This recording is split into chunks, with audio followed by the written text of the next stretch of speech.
Here we go.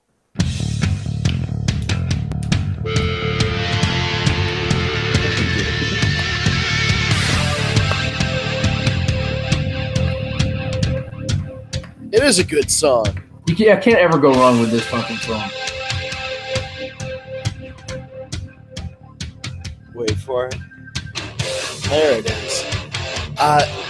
This song, I don't know if you're familiar or not, but there's you know, like TV shows have like libraries of music that they can play. Yeah. It started out as one of those. I don't know if I've heard it on several different things. Yeah, but I don't know if they've like re-recorded it and made like a new. I think this sounds new, but like the original version of this theme was just like if you were going. I saw one. I think it was like they were going skydiving or they were going to like eat something on TLC channel or something like that, and it was like it's extreme. So they played that music. Like, but you know, Eric and I were talking about this right before we came on. And we were talking about, you know, the return at WrestleMania and the pop that they got, rightfully so. But a lot of that has to do with the music too, because you heard the music and that's what gives you the goosebumps. You know what I mean? Yeah. Like if they came back and Writing on the Wall was playing, you know, from TNA, like you know, then you wouldn't have gotten. You would have been like pop because the Hardys, you know, they were on Ring of Honor like yesterday. But, it's this song. It's the song has a lot to do with it, and just those drums hit at the beginning, and you just know it's the Hardys, and it's fucking awesome.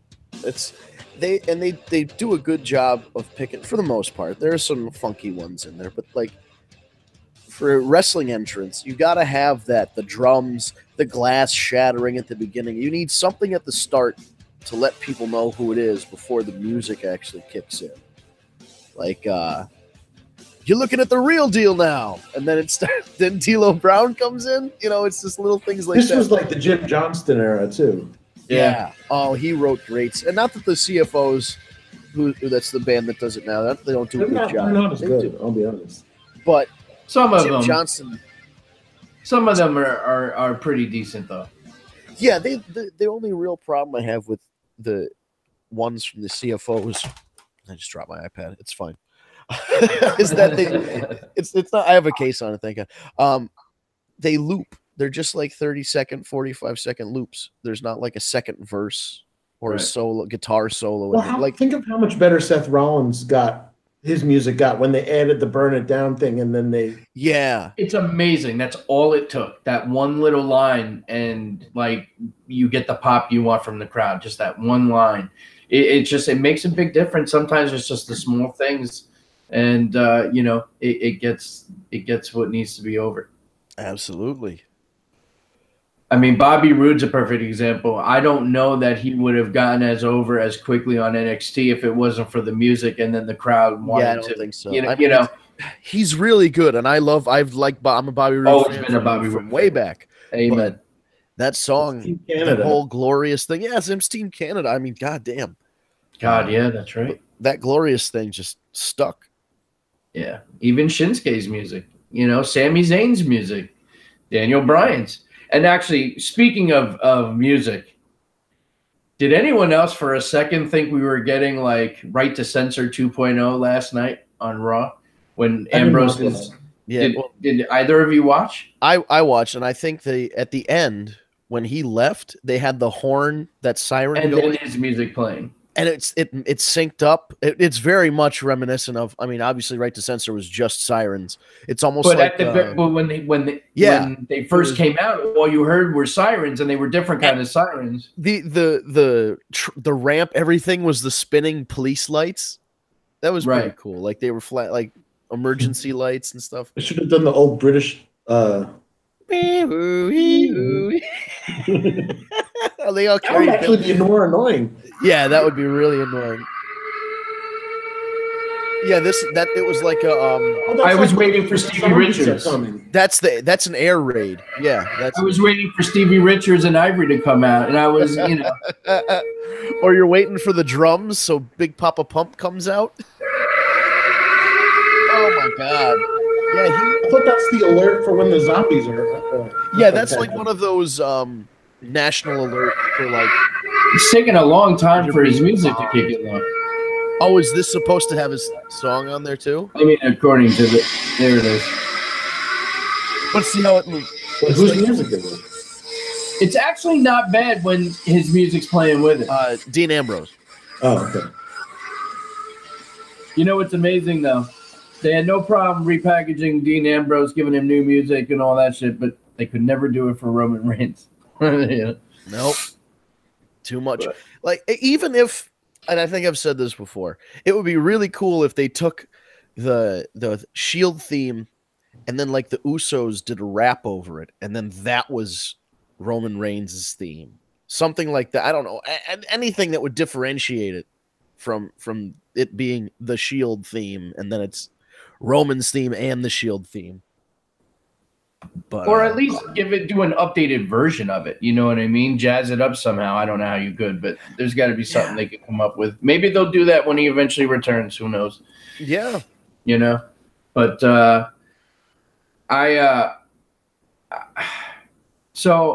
I watched SmackDown from last week today.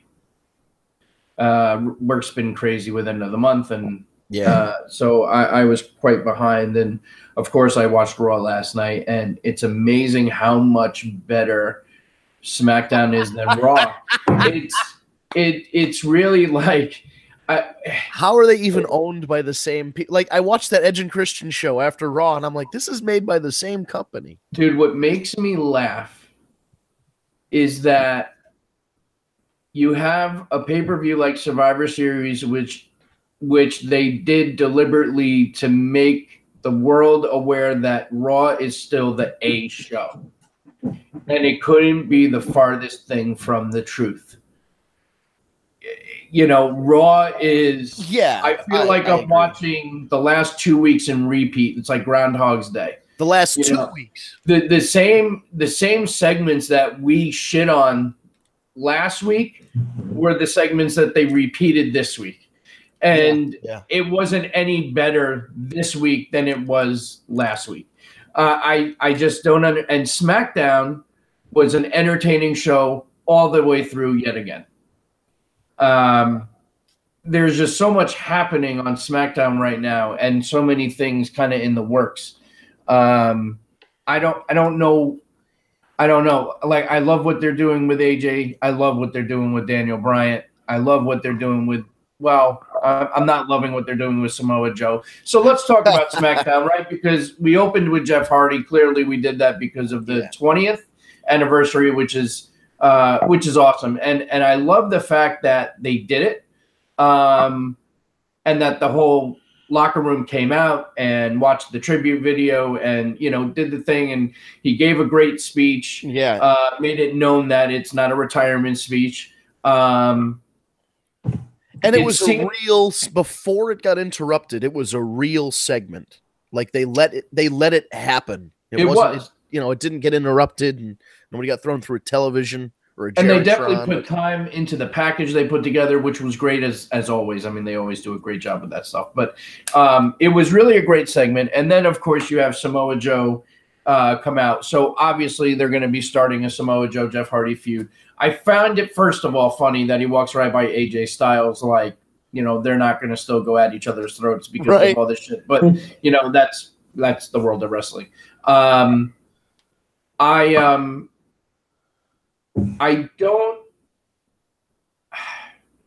have a problem with the booking of Joe. I have no problem with Joe versus Jeff Hardy. I think they're going to put on some great matches.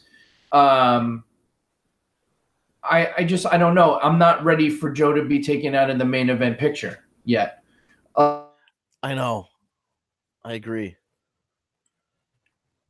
Like, they gave the belt to a Daniel Bryan heel turn, but they couldn't give it to Samoa Joe. I was just thinking that they definitely could. If they were trying to take the title off of AJ, they could have done it at any time with Nakamura or Joe. And then that would have elevated the Joe Hardy feud into a title. Yeah, my personal thoughts on Daniel Bryan aside, I honestly think, first of all, AJ Styles is the best wrestler on the roster, hands down. But then you've got a guy like Samoa Joe who hasn't had that shot yet. And Nakamura got his Mania main event in the Royal Rumble and all that, but he didn't win the title. It's like you're going to go back. We're going backwards now to Daniel Bryan. And sure, maybe in a couple months Nakamura is going to win or whoever else is going to win. But it did. I agree with you guys. It felt like the time to pull the trigger on somebody new because there's no new babyface anywhere. Braun Strowman's off the show for a couple weeks for surgery. Roman's out indefinitely.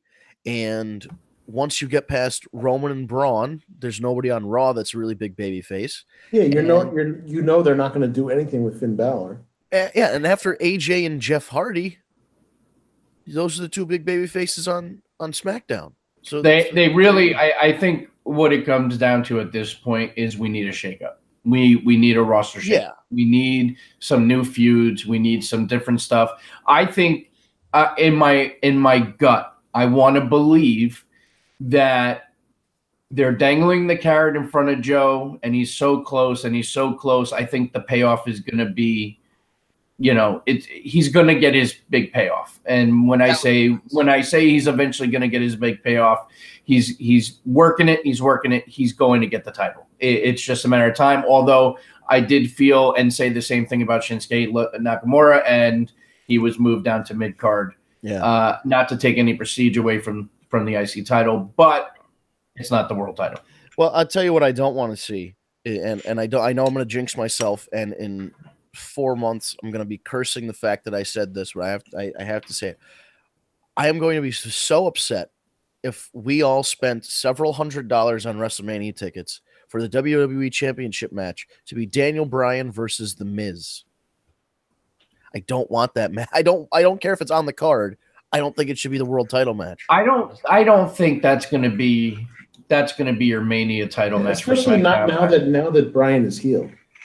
Yeah, but it's like, not that Miz is a baby face, but he's more baby face than he's been.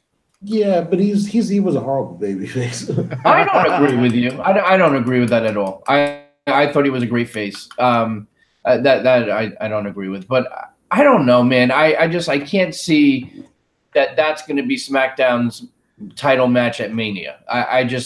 And that's not to say that Miz can't do a Mania match. That's not at all. He already has, yeah. Well, right. That's what I'm saying. So it's not that. I don't know. I feel like there's other matches that would be so much bigger. And when you're talking about WrestleMania, it's got to be.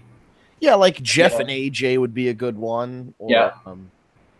I don't know. Samoa Joe. I mean, we've already burned out Samoa Joe and AJ, so we can't really do that again.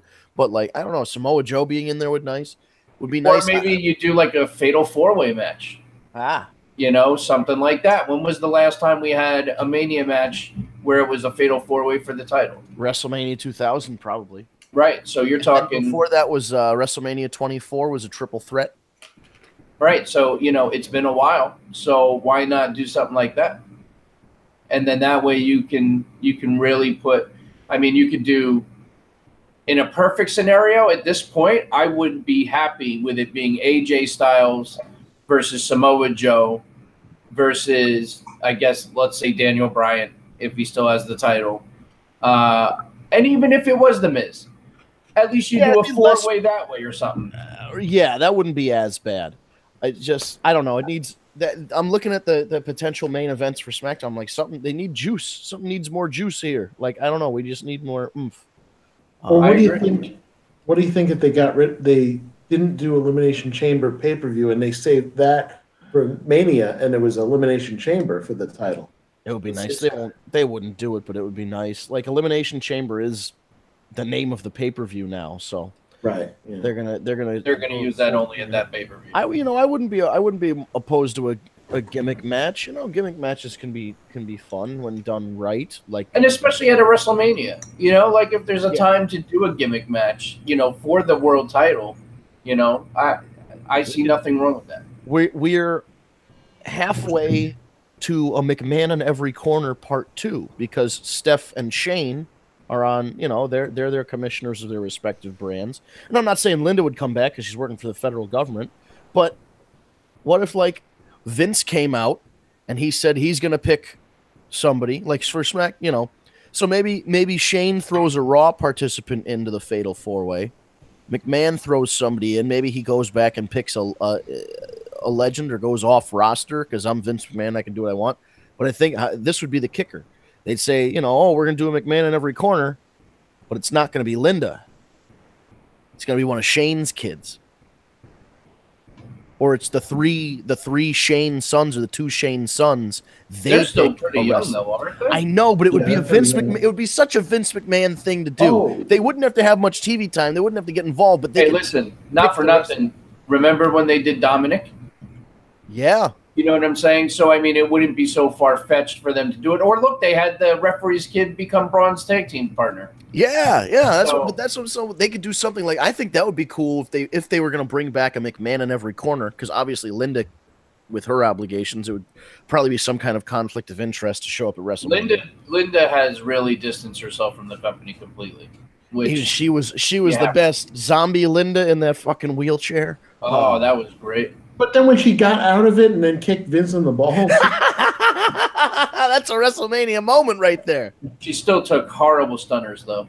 Oh, yeah. Oh, that's Although so did Vince. But that was also what was so great is how horrible Vince made it look and how much he tried to oversell, which, was just classic Vince McMahon. But for real. Well, yeah, go ahead. To add on to this thing with the McMahons, well, why not have Triple H and Stephanie just have a slight disagreement on who they think should be?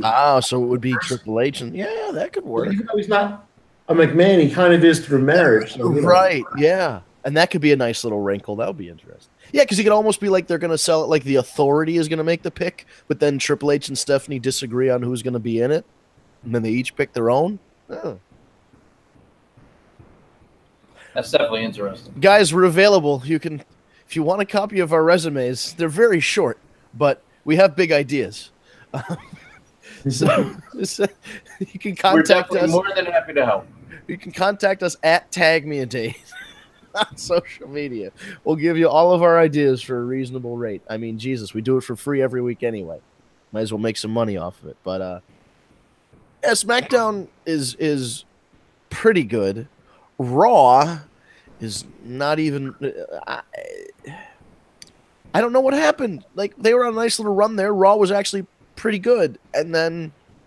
Ugh. Well, we lost Roman, we lost Braun.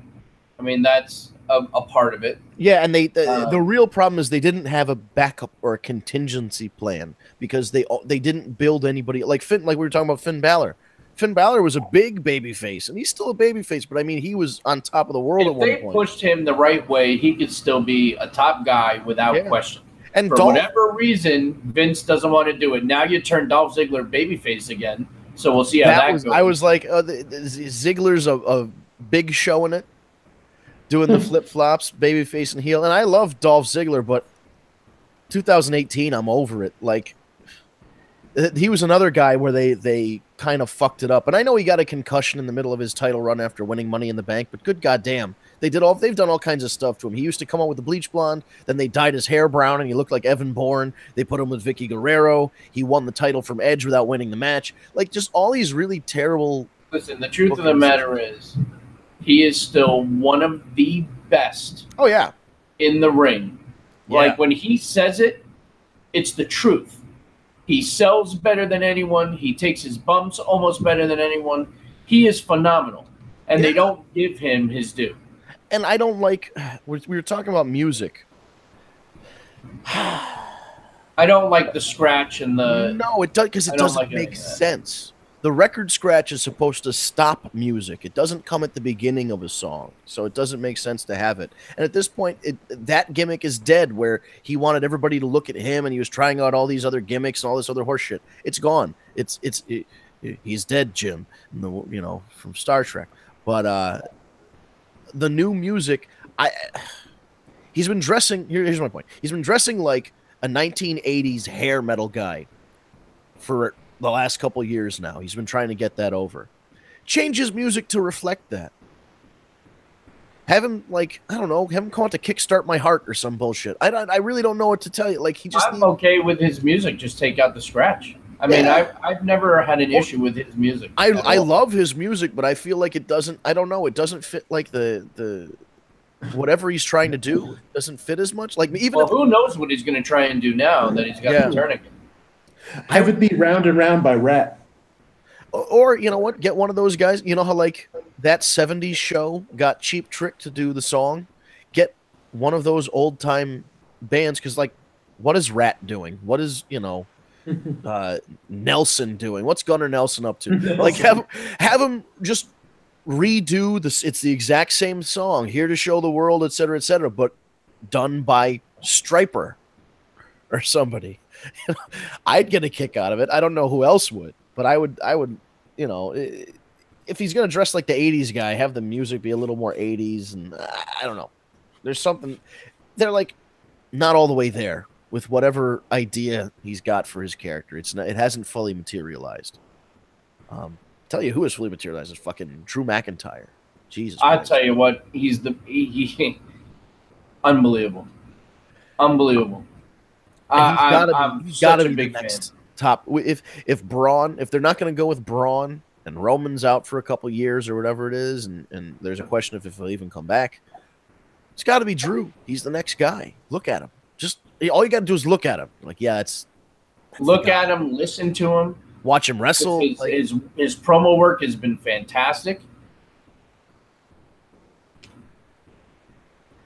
And he's getting paired, he kind of, the Dolph Ziggler tag team thing, I could take it or leave it. But then, they're pairing him up. He doesn't, but he's pairing him up. They're actually doing the right thing. They're pairing him up in matches against like a Seth Rollins stature guy, a Roman Reigns level guy. He's not being treated like poor Bobby Lashley.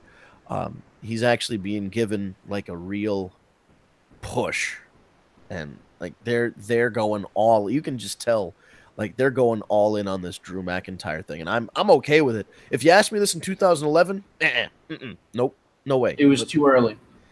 And he didn't have it all down. He was young, he was skinny, he had he had the long hair but no facial hair. He just was kind of there. He also had a lot of personal issues going on.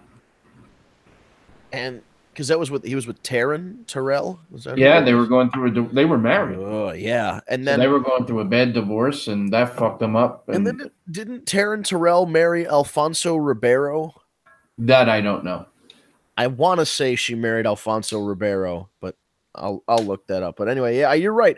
There were a lot of reasons to not push, and they tried. I mean, they tried with the Vince McMahon's Chosen One gimmick and all that. Like they not. Well, that was legit too back then. Right, like Vince McMahon said that was going to be the guy, and it just. I think the best thing Vince ever did for his career is release him. Because let's face it, his career ended in WWE when they did the 3MB deal. Oh, yeah, for sure. So it's funny you say that about he needs to go out, somebody who goes out, gets released and comes back. The UFC, the same thing happened recently. There's a guy named Sage Northcutt. And if you're not a UFC guy, you probably don't know who he is, but he's a very generically handsome, square jaw, blonde hair, blue eyes, American, ripped, good looking kid. He's like 20 something years old, very young. And he had all this hype coming in. He won a few fights on the independent MMA circuit and made his way to the UFC.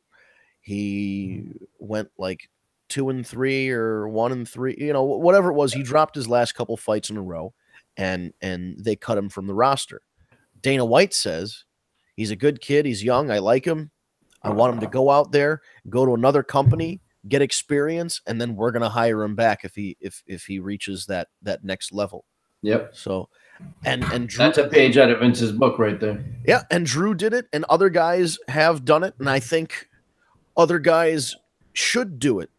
Whether it's something that Vince McMahon should think about writing into a contract, like college professors get a sabbatical, and maybe once every 4 or 5 years you're allowed to take a certain number of months off or a year off to go out to the indies and kind of, iron sharpens iron and then come back if you're getting burned out. Like, look at guys like the Revival. What the fuck are they doing? They're out there losing to Lucha House Party. Dude, who did they piss off? Unless they're the ones, they're going to get a big payoff in the end, also that they're taking all these losses now, but, they're going to get their big payoff maybe. I don't see why they wouldn't. They are such a great tag team. So now they're making them a laughing stock, and it's sad. Yeah, and honestly, I think they would. Like, if they went to Ring of Honor, they'd win the tag titles. If they went to Impact, they'd win the tag titles. If they went to Japan, I don't know if they'd win the heavyweight titles, but they could win the junior tag titles, or at least be contenders on all of these. 100%. One of them. You could say the same about Gallows and Anderson too. Sorry to cut you off. Oh my God, yeah, but no, like either Dash or Dawson said, one day we're going to wrestle the Young Bucks. He said on Twitter. He's like, everybody remember this tweet. We're going to wrestle the Young Bucks one day. And then one of the Young Bucks responded, I think it was Matt. He goes, one day we're going to wrestle the Revival. Remember this tweet. So it's like these guys are on each other's radar. Well, and the Revival, the Young Bucks, I still think it's just a matter of time. They're going to come to WWE. Yeah. I think it's going to happen. Unless they do this wrestling promotion. That's the only thing. And I think that if maybe that can give them creative leverage to sign with WWE if because they can do a whole invasion deal. They could put the Bullet Club together, like truly, like put Baylor and Anderson and Gallows and I don't know why they're leaving money on the table by having 4 guys, AJ, Finn, and the Good Brothers. They were the core of the, at different points in time were the cores of their respective versions of the Bullet Club. Right. Put them together. Like, it's not fun. It's really not hard. It was popular somewhere else. You take it here, you change the name, you remix it a little bit. Done. See, but my question is, why wouldn't you go that route from the very beginning? Like, why wouldn't Wasn't that the reason you hired them? That's right. Wouldn't that be the reason you hired them? Because they were over in Japan, and they were good as a group, and yet here we are. Like, they're not. They were very briefly. AJ and the Good Brothers were very briefly together for his run against. Was it Cena or was it? Yeah, they didn't get involved in the Ambrose. Feud. Beat up John Cena. Right. They hashtag beat up John Cena. I don't understand sometimes why, I get it in the sense that Vince always wants to try and recreate and make it something their own. So it's not exactly the same. But when you're dealing with something like the Bullet Club, for example, you do whatever it takes to keep that the way it is because it's working. Don't fix what's not broken. I know, man. Shit. Picture this. Sicily, 1932. No, never mind. No, I was going to say, like, you got AJ, Finn, Gallows, and Anderson versus fucking, I don't know, Cody, Omega, and the Bucks, 4-on-4. And then eventually you do, like, bring them all together in this, like, fucking mega stable, and they take over everything. Yeah, anything is possible. I think you take it back to NWO days and you have them just showing up at events. You just see them in the crowd eating popcorn and, it's like week after week you see another one, and they could even do it on house shows too. Absolutely. With the way social media is and how fast the pictures would spread. For the record, over the weekend, I think it was shared in the chat. Our group chat. Cody and Brandy were sitting in the owner's box at the Jacksonville Jaguars game. Yeah, I saw that. So further that rumor of the Jaguars being involved in wrestling now.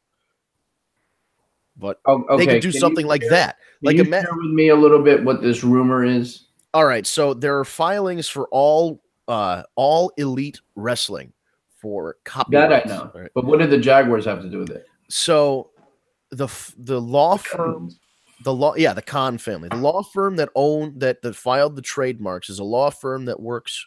It represents, not works for, represents the Khan family, who are the owners of the Jacksonville Jaguars. And the father and the son, I believe, are both big wrestling fans, as well as being real estate developers or whatever they did to the point where they could be wealthy enough to afford a pro football team. So all that stuff is filed. And the only reason there's speculation that it's the Khan family is that people did digging to see who this law firm represents. So it's not 100% that it's them, but I mean, interesting. It's very, very likely that it's them. It will be interesting once we know, because like on Being the Elite, they're doing this thing on their YouTube show where various members of the Bullet Club, the Elite, whatever, have a ticking clock, kind of the noise following them around. And it's all leading to January 1st, because that's when contracts expire and whatever. So we'll see if there's actually motion after January 1st. They have been filing for licensing and copywriting, and Double or Nothing was one of the All Out. All Out was one of them. Yeah. So there's various Tuesday Night Dynamite. Tuesday Night Dynamite's not a bad name. That's a very old school wrestling kind of name. Like Tuesday Night Titans. Yeah, I could see like Jim Cornette and Tony Schiavone doing the commentary for Tuesday Night Dynamite. That would just be at 6:05 on a Saturday. But it's Tuesday, so it'd have to be 6 on TBS Superstation. I mean, that's got to be drilled into anybody who watched wrestling at the time, was drilled into your brain. Oh yeah, wrestling was 6:05 on a Saturday. WCW Saturday night. Because you'd have the morning. I mean, now with cable, it was great getting things nationally, where you would have like the Saturday morning superstars or whatever. So you'd have your WWF in the morning, you get your WCW at night. You'd have a nice little double header going. And then in between, you had American Gladiators. Oh, American Gladiators was the Medieval Times or whatever it was called. Did you see the new one with The Rock? The Rock's hosting one of those shows. Yeah, I saw a commercial for it. It looks interesting. And our good buddy Rob E. Strauss is on the show as a contestant. Yeah, I saw that. That's very cool. Very cool for him. And I'm a sucker for those shows. I don't know. Remember Battle Dome? Yeah, I do. Oh, Battle Dome. Those guys broke the first show had somebody like Compound break their ankle and had to be carted off on a stretcher. The whole thing was really unsafe, but it was a fun show. Terry Crews was on Battle Dome. Terry Crews is awesome. Yeah. Man, that's funny. He's got a wrestling, and he would show up on WCW as T-Money. And they co-promoted WCW and Battle Dome. That's so funny. But I love those like it's not just like trivia, which trivia is great, like Jeopardy and all that stuff. But the physical ones, World's Strongest Man, I love those World's Strongest Man competitions. I watch them every year. I don't know if that's something you guys are into, but like, holy shit, those just. Didn't Braun do some of those? Yeah, Braun used to do like strongman competitions, and I don't know if I've ever seen him compete. I'd have to. It'd be interesting to go back and watch now. Probably see how different he looks from seriously. Because I know he didn't. I don't think the beard was that long back then, and he was. If you remember when he first came in, everybody was like, "Oh, he's like out of shape," but he wasn't out of shape. He was in shape for somebody who did World's Strongest Man style lifting competitions. He had to get in wrestler shape, and then he did it, which is like, he's a freak. He's a freak athlete. His dad is a very well-known. Did you watch? There's a video on YouTube that kind of goes over this, but his dad is a very well-known softball player from back in the day. My dad is not to brag, my dad's a Hall of Famer for the Connecticut Softball Hall of Fame, and just being in the same generation, I said one day, you know a guy named Rick Scher? It's like, oh yeah, like you didn't know him like friends, but he's like, yeah, I know that guy. He would come around, he's on traveling teams and he'd always hit home runs and this thing. And it's like, yeah, well, Rick Scher, his son is Braun Strowman. It's like, oh shit. So like, if you look at a picture, they're dead ringers. It's very cool. Like father and son, dead ringers for each other with the beard and everything. That's awesome. Yeah. Should we handle some questions? I really don't know. I know usually it's chaos with 8 people on the show and we're all talking at the same time, but it's kind of funny when there's less people. We still miss having Ryan and Kat and Amanda on the show. Like they're not here today, or if Steve can't make it, or if Eric can't. Like we're the group is better than the collective parts, individually. Yeah, because everyone adds their opinions in. And plus it's a little tough too because we're starting to run out of some content to talk about because it's really the same. It's the same every week. It's just not except for SmackDown. It feels like, I think I said this last night, it felt like they took last week's Raw, rewrote it, and tried to make it better this week. Well, one thing I do want to touch on too is Ronda Rousey. And everyone that listens knows I'm obviously a huge fan. And she's gotten so much better and overall from promos to also her in-ring work.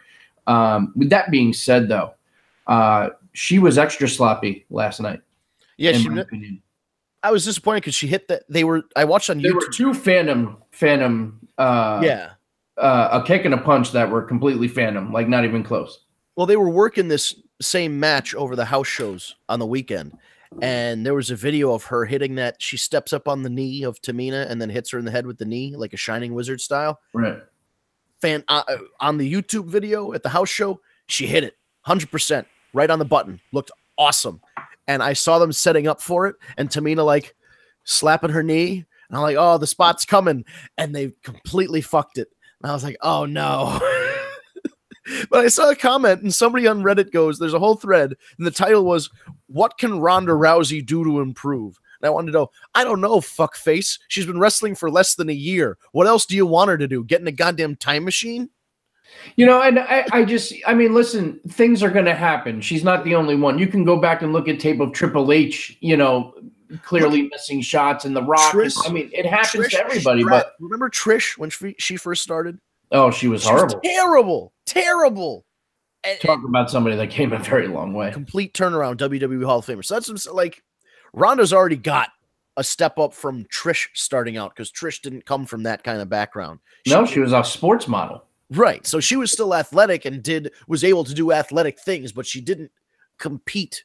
So like Ronda sells so well because she's been beat up a lot. She knows what being hurt feels like, so she can replicate the whole. She's really good for somebody who's only been wrestling a year. And I know we have to keep using that qualifier. And I know she's a WWE champion being positioned as better than people that have been on the roster for years. She's very good, especially for somebody that's been wrestling for as short a time as she has. So, we can criticize. Obviously, we can criticize her wrestling or her promos or something that doesn't work and point out spots that she missed or things she needs to improve on. But I wasn't shitting on larger Sam, right? No, I know you're not shitting on her, but like people online like shitting on her. She definitely needs more time to work stuff out. But I think they're going to give her that time. Yes, we've got it sounds like she wants to do this for at least 3 years, 4 or 5 years, however long it is. So, part of me feels like that she's in it for the long haul. And then the other part of me says, well, I've also heard that she wants to have a kid. So you kind of like, what's going to be more important or, time wise, what is she thinking? Oh, I'll do this for 3 to 5 years and then have a kid, or right? How old is she now? Too? She's 1 day younger, or she's 1 day older than me. She was February 1st, 87. Oh, wow. She's 31. Yeah, February 1st, 87. She's 30. So I mean, listen, medical technology is great, and if you're healthy, you can have a kid well into your 40s. I'm not saying she should wait 10 years. I'm just saying you could if you wanted to. But even if she takes a couple, like, let's say after 3 or 4 years, she wanted to take time off, have a baby, and come back. It's not like it's never been done before. Not at all. She could definitely do it. I heard. Now, I don't know if this is true or not, Somebody said Asuka has a kid. Have you heard this? I have not heard that. I mean, I can't confirm or deny, but right, it was a weird thing. So I again, I read it on. I'm always on Reddit on the Squared Circle trying to read through stuff, and they were talking about this very thing about women wrestlers having kids and coming back, and somebody's like, "Oh, well, Asuka had a kid, came back." How credible is the fuck? Right, and I heard other people like kind of parroting this, and I'm like, some dude just said this. Did Asuka have a kid? Right? I don't know. I'll Google it, but I feel like it could be bullshit. It sounds like bullshit to me. I mean, but listen, listen, it can be very true. Yeah, but again, that just shows you could definitely do it. Like, you can get yourself back in shape after having the baby. And dude, look at Trish Stratus. Yeah, I mean, goddamn, I don't even know how many kids she's had, and she's in great shape. And Christy Hemme had what, octuplets or something? Oh, she had an insane amount of kids. Yeah, I think she had that little body too. And I'm sure she's probably, again, so when you're that body type and you're that used to working out and all that, you're gonna snap back into shape usually. So yeah, I think Ronda could accomplish everything she wants to in terms of motherhood and professional success. Absolutely. And listen, quite honestly, if she wanted to stop, she's already become women's champion. So I mean, God. She went out there. She had the best debut match anybody's ever had, and it was at fucking WrestleMania against Steph and Triple H. She threw around Triple H. Like, she won the WWE Women's Championship. She's done more in 9 months than some people have done. Like, what has Alicia Fox done? I think Alicia Fox was a women's champion at one point. But you know what I mean? Like, look at Asuka. Look at all the things Ronda's done, and then look at all the things Alicia Fox has done. You're like, oh, shit. Yeah. So listen, we got about 18 minutes left, so we did want to try and tackle some of the questions. So on Twitter, using hashtag AskTheWarReport, from VSW at Champion Meitzer, how will you feel if the hashtag general manager-elect Baron Corbin becomes permanent GM of hashtag Raw? That's a great question. I would be very, very upset. I think him being in that position might be part of the problem. And listen, the writing is the writing. Whether you have Baron Corbin as GM or Kurt Angle or Mick Foley, I'm not saying that, but I think I don't know. To me, it doesn't work. I don't buy it. I don't believe it. There's no reason for him to be in that role either, because he can still wrestle. And I think that's where he belongs. I was just going to say it's better than him wrestling, though. But I don't think he's that terrible in the ring. No, he's gotten better. He bores me to tears. Oh, for sure. But at least now he dresses like a waiter at Chili's and wrestles. That's something. Yeah, I don't know. I feel like he's not bad. He's just like less segments of Raw that I'd want. Yeah, that's the thing is it can't, if he's gonna be in a position like that, anybody who's in a position like that, you're gonna get overexposed very quickly. Like Kurt Angle, how many times we go, oh shit, they cut. Yeah, the writing made Angle look like an idiot. Like an ass. So to follow up with this, Kaylee sent an email in to askthewarreport@gmail.com. And Kaylee says, hello, guys. My question, do you think Baron Corbin is the reason why Raw is starting to go downhill? So we can address these both at the same time. I'm not going to say it's Baron Corbin's fault, because I don't think he's sitting there at a typewriter banging the shit out. But I will say this. Baron Corbin has been feuding with Finn Balor for 5 months, and nothing was accomplished. Yeah. Nothing has come out of it. We've made no progress. What the fuck? Yeah, neither one gained anything. Right, exactly. Neither one gained anything. At least if Baron Corbin got over as a heel and he's the GM, whatever, sure. Or if Finn Balor was the plucky underdog that, hey, I'm going to come in and beat this big guy and whatever, like something, man, something. I don't know. Speaking of Finn Balor, we haven't seen the Demon in ages. Yeah, because the Demon was supposed to be his fucking Hulk up like super gimmick that doesn't get beat. And now that he gets beat all the time, they can't bring the demon out because it's like, if you beat the demon, you kill the whole mystique of the guy. When did they beat him as the demon? Never. They've never beaten the demon. That's the thing. And I feel like they only want to bring him out when he's going to win, but because he's not being booked to win, like it used to be his pay-per-view thing or his takeover thing, he dressed like the demon, but then he was booked to win that match. So like, then you notice he's doing certain like he's worked a lot of pay-per-views without the paint at all. So it's like, oh, okay, well, it's just gonna be him getting squashed. Like WrestleMania, that triple threat match for the IC title, that was him and Rollins and Miz. And I thought, well, I saw the writing on the wall once he didn't come out as the demon. I was like, well, he's not winning the title then. Yep. And that is kind of the double-edged sordidness of that gimmick. Is like at SummerSlam, the demon entrance was happening, and Baron Corbin sold it very well, and the demon came out and whooped some ass, and it was great. But then, you know, Finn Balor comes out the next day and smiles and does his little guy smiley thing, and that's it. Like, it's such a disconnect between the two.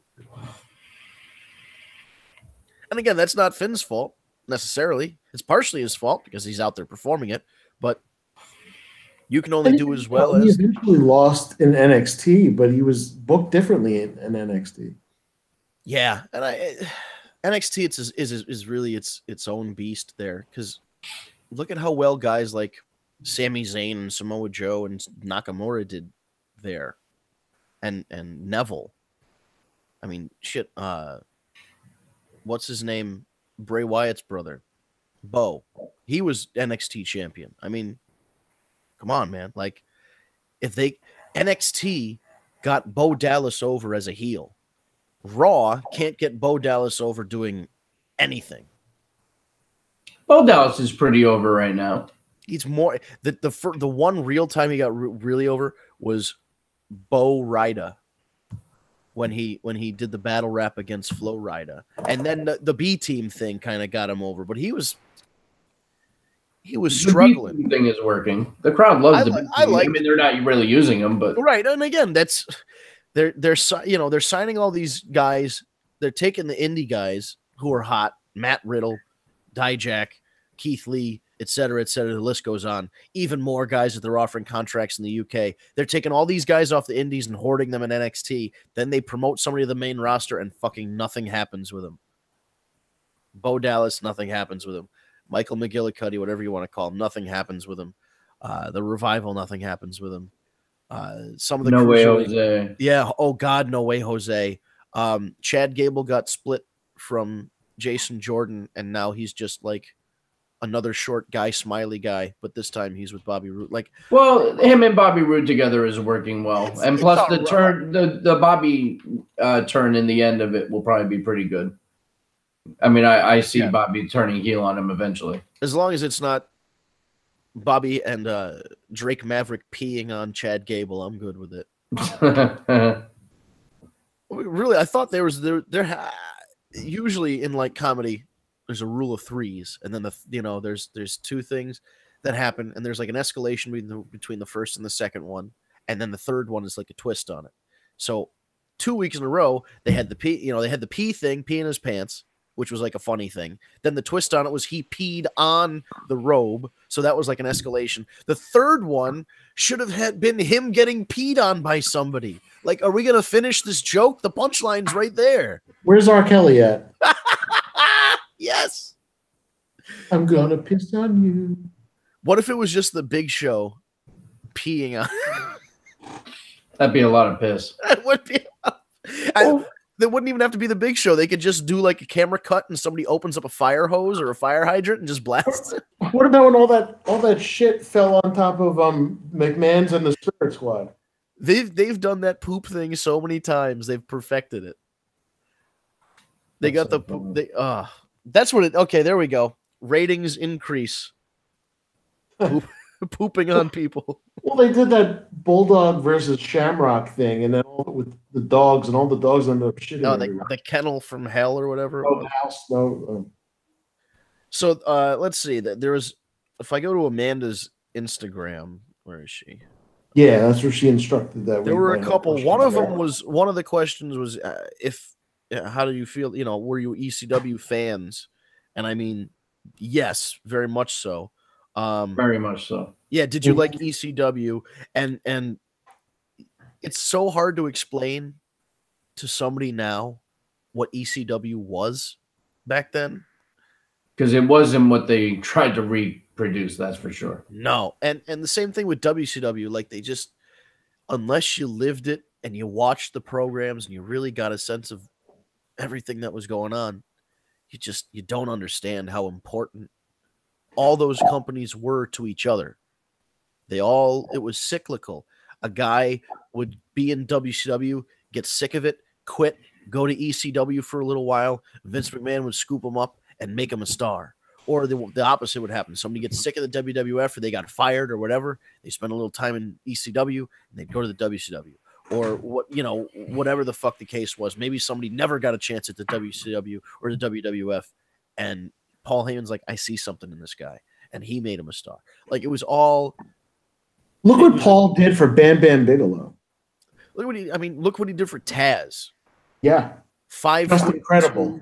Yeah, just incredible. He had a remarkable talent for taking guys that wouldn't traditionally get over and getting them over. The fucking Raven character. What was he, Johnny Polo? And yeah, there was Johnny Polo. But Scotty Flamingo, whatever. Yeah, Scotty Flamingo and Johnny Polo were like his two. One was WCW, one was WWF. And I mean, that's just not something that's going to get you over. Being like the rich kid in the frilly outfits. That's a shit. Heyman may not have been a good businessman as far as money. No, he should have had a real accountant or somebody helping him out. He was still a freaking creative genius.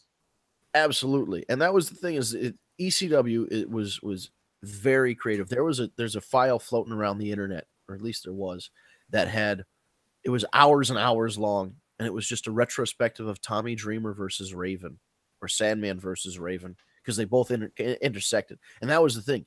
ECW, all the shit intersected.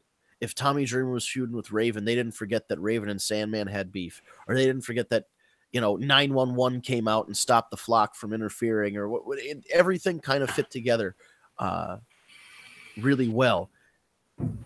And I used to watch that retrospective. I mean, it was hours of matches and promos and this. It was just it was groundbreaking because it was stuff they didn't do. They'd go to people's houses. They used people's kids in gimmicks.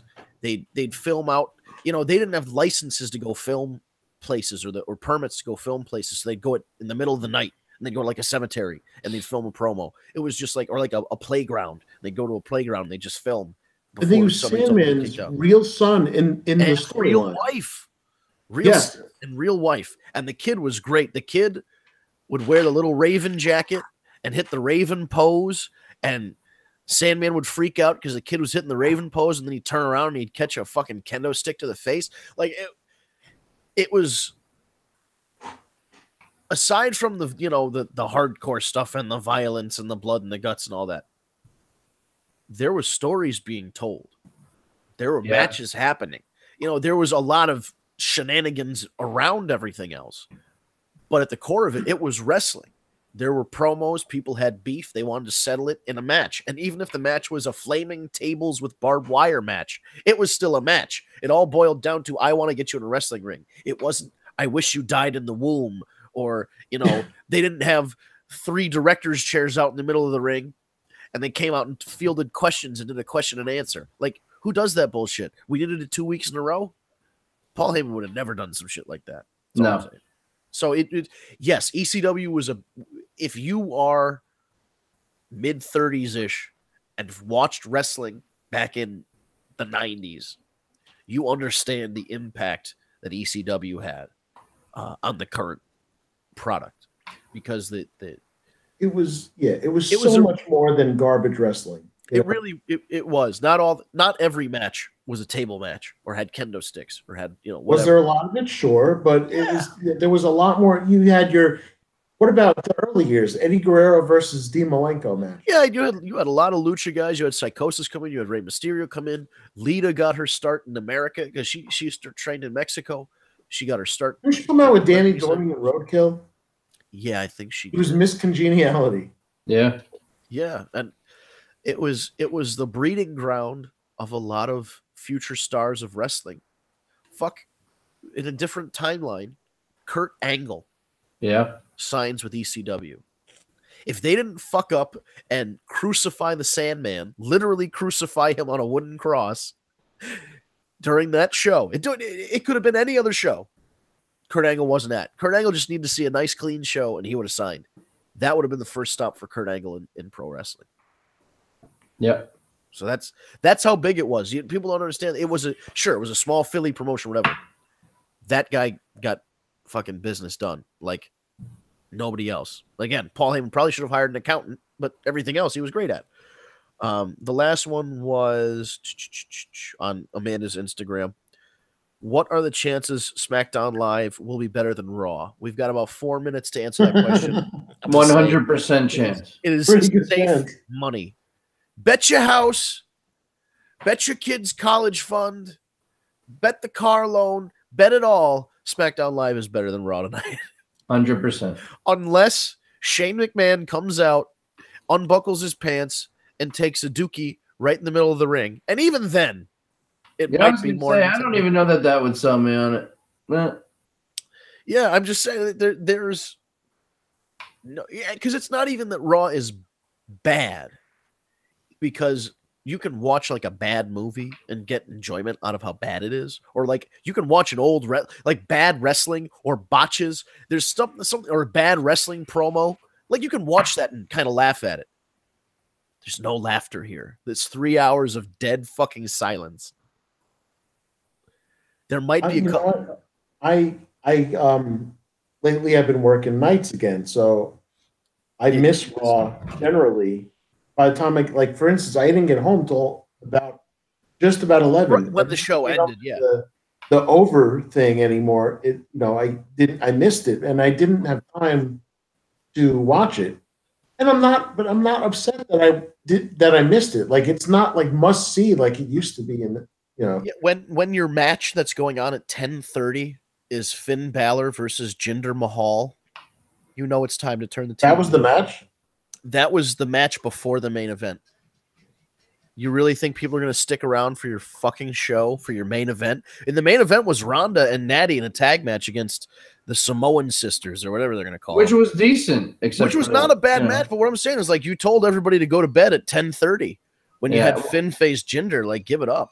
Well, and not only that, but that picture that Ryan sent out from the crowd. Oh my god, yeah, the crowd was dead. I don't know what time that was taken. In all fairness, but if that was at the end, the place cleared out. No, I saw a picture of the crowd during the Alexa Bliss Bailey Sasha segment, which was horrible. Again, like it was fucking empty. Like real, like. You could count individual people in the background. That's how. What was that sign that you saw somebody had in the crowd? Oh yeah, it was this guy was wearing a yellow shirt, and it looked like the international symbol for the men's room, just like a little male stick figure, and then underneath it, instead of saying restroom or men's room or whatever, it said "I pooped today" with an exclamation point, and that was the most entertaining thing I saw on Raw. The guy just had a shirt on. I pooped today. He sounded very happy about it. I don't even have to have watched Raw to know that the Edge and Christian show was more entertaining. That was fantastic. And I know we got to finish up soon. So I'm going to say, if you're not watching the Edge and Christian show, you're missing out. USA. You're really, you're really missing out. Like, it's funny. They mention wrestling, like old school wrestling stuff. There's guys who aren't with the company anymore. The whole thing was the Goonies, and it was amazing. Yeah. Where else are you going to see something called? And it was called The Moonies, and it was with Sean Mooney. Like what the like? Of course, I'm going to watch that. They were looking for Sean Mooney's pants. It was awesome. But you had Funaki, you had Tommy Dreamer, Carlito showed up. Carlito, that's awesome. Santino, Vicky Guerrero. Nunzio was there. Yeah. Vicky as I don't even remember the bad guy's name from the Goonies, but the Come old Fratelli, Mama Yeah. Fratelli.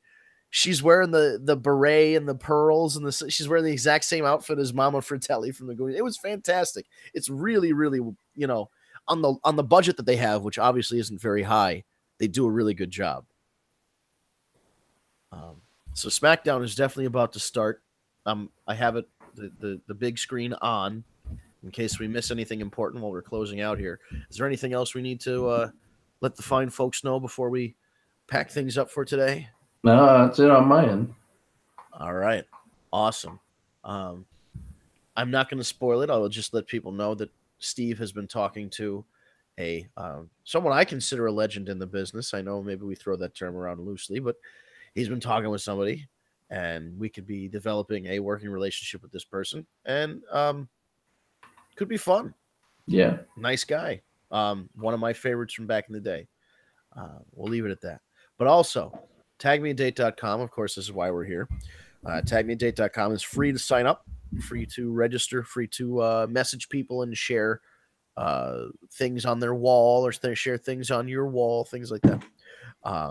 Tagmeadate.com is your one-stop to find your tag team match. We are the only dating site exclusively for fans of professional wrestling.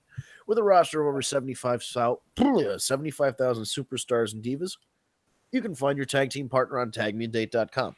And of course, follow us on social media at tagmeadate and use the hashtag AskTheWarReport if you're going to ask us a question. We will read it live on air. So again, at tagmeadate, and the hashtag is AskTheWarReport. If you'd prefer longer form than just like a tweet or something, you can send us an email, askthewarreport@gmail.com.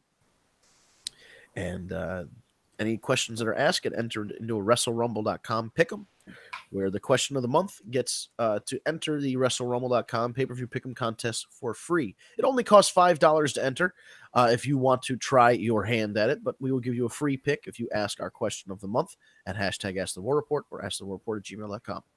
We'll be right back here next week, 7 p.m. on Eastern Time, for another edition of The War Report.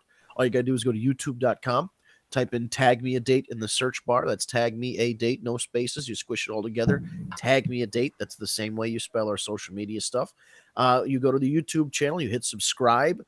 You hit the bell, because then the bell means you get the alerts when we go live or when we upload something. And you can also go back and check out our archive of past shows. And I think that's it for this week. So hopefully you stick around, youtube.com, Tag Me a Date, for next week, 7 p.m. on Eastern Time, for another edition of the War Report. Hopefully we'll have more of the crew back next week. And thank you guys for watching so much. We will see you next Tuesday, 7 p.m. Thank you.